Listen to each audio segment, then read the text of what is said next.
शुक्लाम्बरधरं विष्णुं शशिवर्णं चतुर्भुजं प्रसन्नवदनं ध्यायेत् सर्वविघ्नोपशान्तये व्यासं वसिष्ठनप्तारं शक्तेः पौत्रमकल्मषम् पराशरात्मजं वन्दे शुकतातं तपोनिधिं व्यासाय विष्णुरूपाय व्यासरूपाय विष्णवे नमो वै ब्रह्मनिधये वासिष्ठाय नमो नमः अविकाराय शुद्धाय नित्याय परमात्मने सदैकरूपरूपाय विष्णवे सर्वजिष्णवे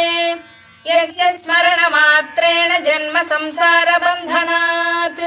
विमुच्यते नमस्तस्मै विष्णवे प्रभविष्णवे ॐ नमो विष्णवे प्रभविष्णवे। श्रीवैशम्पायन उवाच